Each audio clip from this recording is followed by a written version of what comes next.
Good afternoon. Thank you all for attending the meeting. Thank you for organizing the teaching program. Thanks to Mr. Krishna Kumar for being the expert panel for the teaching and to Kasim for coordinating. We had a meeting at 1 p.m. on 5th of February 2021. And the topic was distance of radius. But because of certain technical difficulties, we couldn't complete it fully. So I am making a video of my presentation so that you can view at your convenience. Thank you. I'm going to share my screen.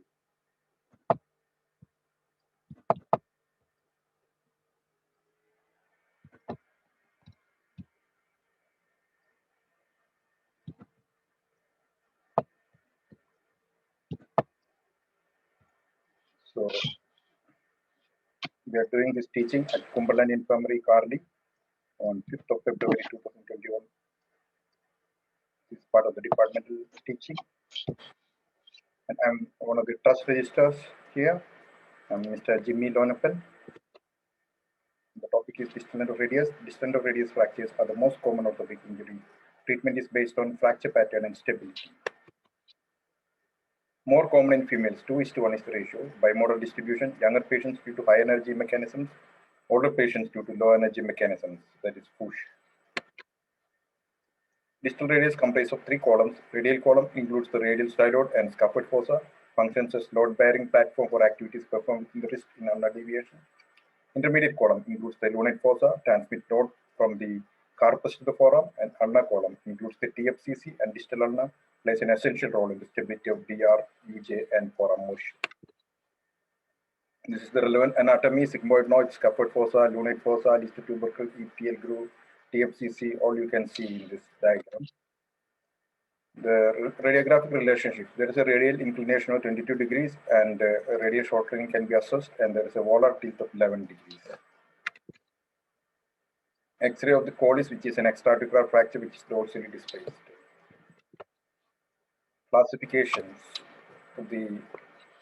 So Fernandez classification based on the mechanism of injury, Frightman based on the joint involvement, that is radiocarpal and or radial plus or minus ulnar styloprocess fracture. Mellon classification divides intraarticular fractures into four types based on displacement, and AO classification is comprehensive but cumbersome. The Fragments classification are of 8 types. One is extraarticular radial fracture, 2 extraarticular radial fracture with ulnar fracture, 3 is intraarticular fracture of the radiocarpal joint without an ulnar fracture, 4 is intraarticular fracture of the radius with an ulnar fracture, and 5 is fracture of the radial ulnar joint. 6 is fracture into the radial ulnar joint with an ulnar fracture, and 7 is intraarticular fracture involving radiocarpal and radial ulnar joints. And the 8th one is intraarticular fracture involving radiocarpal and radial ulnar joints with an ulnar fracture. The Fernandez classification: bending fracture, shear fracture, compression fracture, avulsion fracture, combined fracture. Distal radius fracture 2 or 3A, extraarticular, partial articular, and complete articular.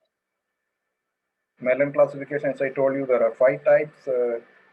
It can be die punch or spike fracture or split fracture. There are certain eponyms like die punch fracture, that is the depressed fracture of the lunate fossa of the articular surface.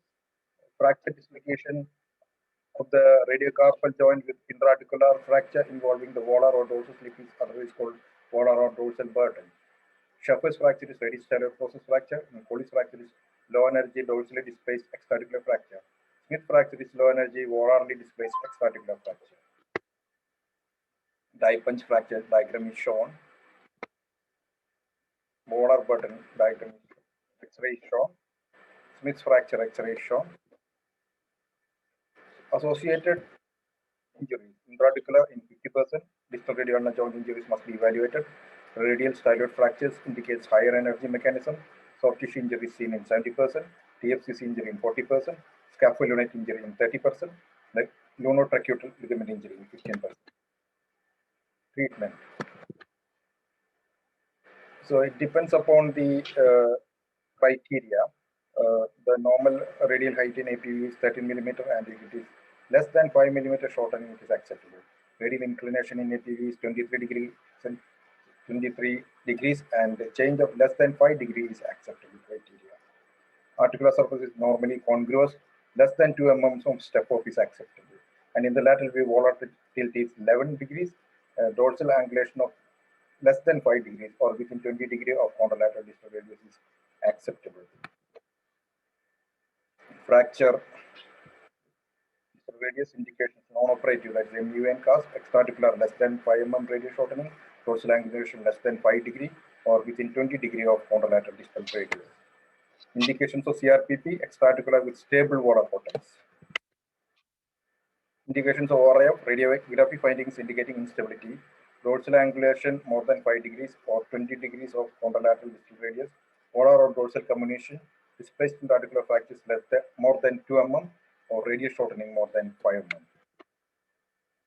Indications of ORIF, associated ulnar fracture, associated ulnar styloid fractures do not require fixation, severe osteoporosis, articular margin fracture, that is Burton's fracture.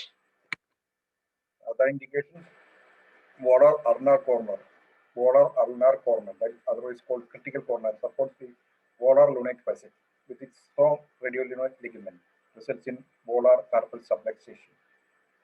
Combinated and displaced extraarticular fractures, Smith fracture, Dipens fractures, progressive loss of volar tilt and radial length following close reduction and casting. Indications of external fixation, open fractures, highly combinated fractures, medically unstable patients unable to undergo a lengthy procedure, alone cannot reliably restore 10-degree palmar tilt. Hence, usually it is combined with the percutaneous pinning. Close reduction or splint or cast immobilization. Avoid positions of extreme flexion and ulnar deviation, that is the cotton loaded position, due to risk of carpal tunnel syndrome. Repeat close reductions have less than 50% satisfactory result. Complications specific to MU and plastering, acute carpal syndrome, and EPL rupture. Meta-analysis and systemic reviews demonstrate no difference in functional outcome between post-treatment versus operative methods in elderly patients who are more than 65 years of age.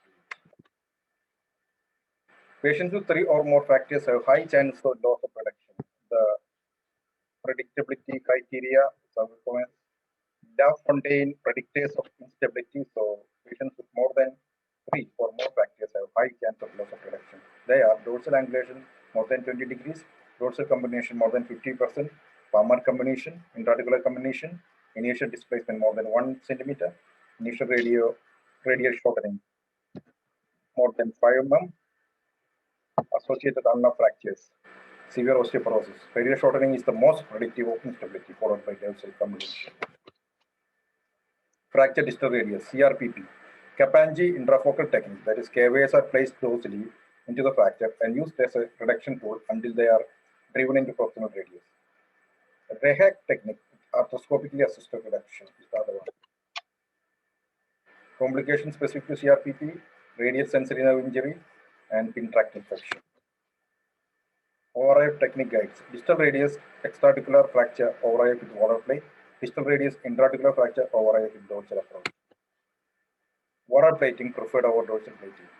Associated with irritation of both flexor and extensor tendons, rupture of FPL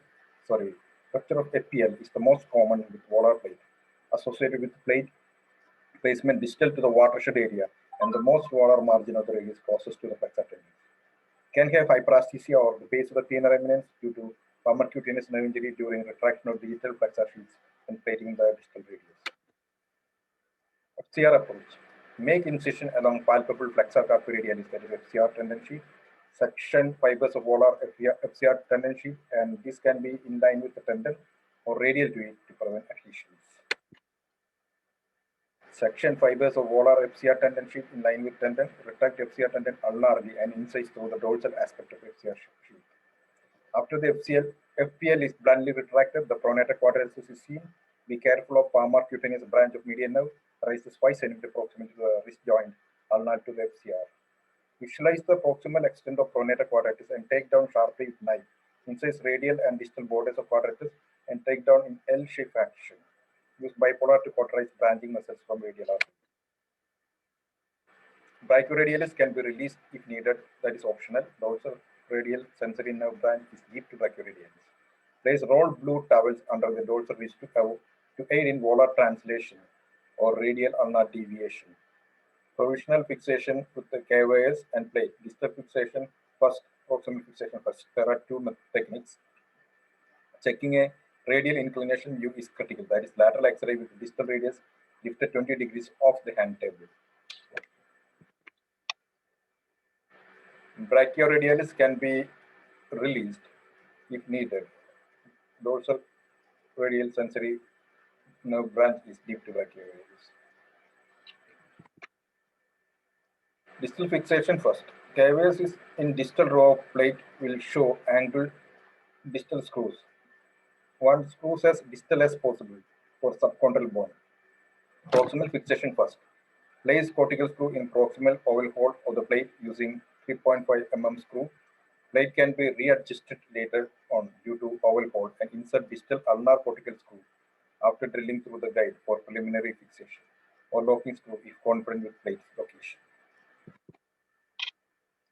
Complications specific to volar plating. One is rupture of the FPL is the most common with volar plates associated with plate placement distal to the watershed area. The most volar margin of the radius closest to the flux attendant. Two can have hyperasthesia over the base of the thenar eminence due to palmar cutaneous nerve injury during retraction of the beta in plating. Dorsal plating indicator for displaced intraarticular distal radius fracture with the dorsal combination, historically associated with extensor tendon irritation and rupture, can combine with external fixation and percutaneous healing. Perform bone grafting complex and combinated. Dorsal plating. 1. Make longitudinal incision 8 to 10 cm long on the dorsal aspect of wrist, just lateral to the listes tubercle and dissect down to the extensor retinaculum. Make an incision in the third dorsal extensor compartment inside the extensor retinaculum, just ulnar to the listes tubercle. Retract the EPL radially. Make a longitudinal incision through the dorsal capsule or dorsal radiocarpal ligament and remove listes tubercle. Complications specific to dorsal plating. Screw penetration into the radiocarpal joint or DRUJ. Assess intraarticular screws with 23-degree elevated lateral view.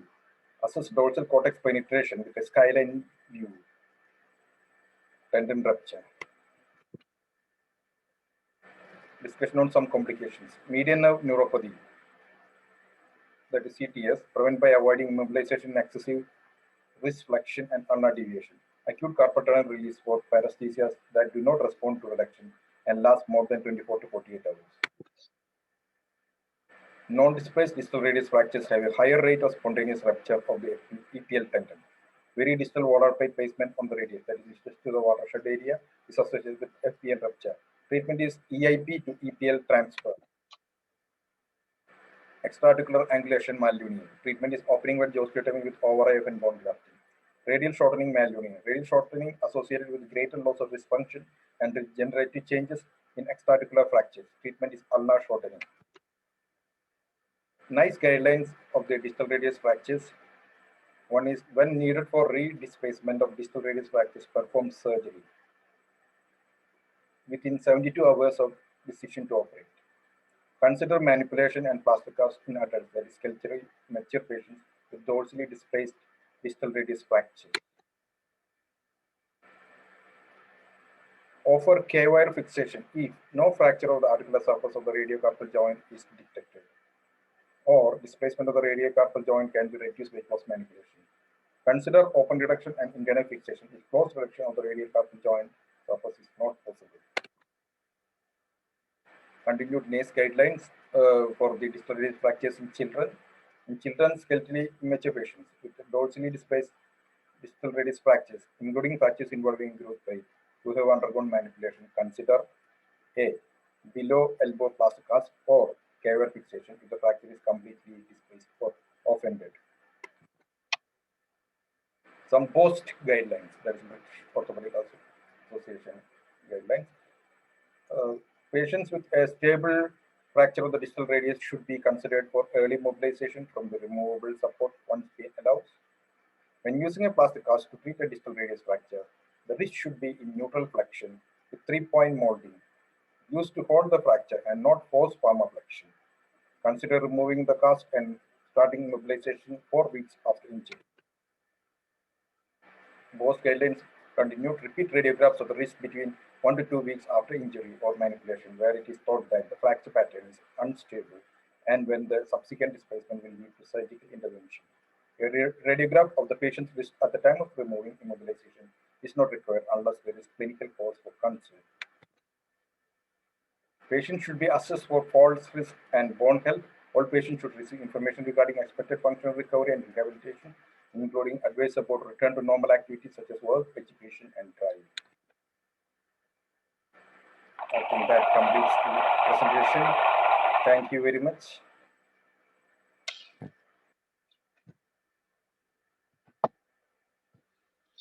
So thank you all for patient listening. Thanks to all the department members, to the consultants, to the registrars, and the junior doctors. And thanks for organizing this program. I'm Jimmy Donovan signing off. Thank you and bye-bye.